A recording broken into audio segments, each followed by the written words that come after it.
Pancasila sebagai dasar negara tentunya tidak lepas dari sejarah berdirinya suatu negara.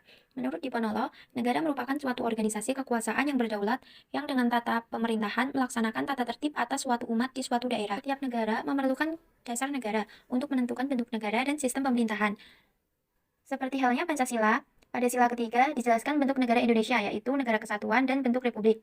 Dalam sila keempat dan kedua menggambarkan konsep negara, yaitu negara hukum yang demokratis. Tujuan negara sendiri adalah menjadi masyarakat di dalamnya makmur, adil, sejahtera, aman, dan tertib. Untuk mencapai kesejahteraan, biasanya ada dua cara yang ditempuh, yaitu yang pertama, aliran liberal individualisme. Aliran ini mempercayai bahwa kesejahteraan akan didapat dengan sistem ekonomi dan politik melalui persaingan yang bebas. Sedangkan yang kedua, aliran kolektivitas atau sosialis. Aliran ini percaya bahwa kesejahteraan akan didapat dengan sistem yang terpimpin.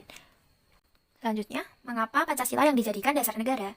Dengan Pancasila, perpecahan bangsa Indonesia akan mudah dihindari, karena pandangan Pancasila bertumpu pada pola hidup yang berdasar keseimbangan, keselarasan, dan keserasian.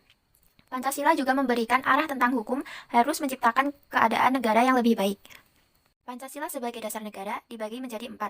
Yang pertama, sumber yuridis Pancasila sebagai dasar negara. Yang kedua, sumber historis Pancasila sebagai dasar negara. Yang ketiga, sumber sosiologi Pancasila sebagai dasar negara. Yang keempat, sumber politis Pancasila sebagai dasar negara. Kita akan membahas mengenai esensi dan urgensi Pancasila sebagai dasar negara. Esensi Pancasila sebagai dasar negara seperti yang dikatakan Mahfud MD dari Pancasila, dasar negara itulah lahir sekurang-kurangnya 4 kaidah penuntun dalam pembuatan politik hukum atau kebijakan negara lainnya. Sedangkan urgensi Pancasila sebagai dasar negara dapat dipahami dengan dua pendekatan, yaitu pendekatan institusional atau kelembagaan dan human resources atau personal sumber daya manusia. Yang selanjutnya, hubungan Pancasila dengan proklamasi. Kembali disebutkannya pernyataan kemerdekaan ditetapkannya pembukaan. Hubungan Pancasila dengan pembukaan Undang-Undang Dasar 1945. Pancasila merupakan asas kerohanian dari pembukaan Undang-Undang Dasar 1945.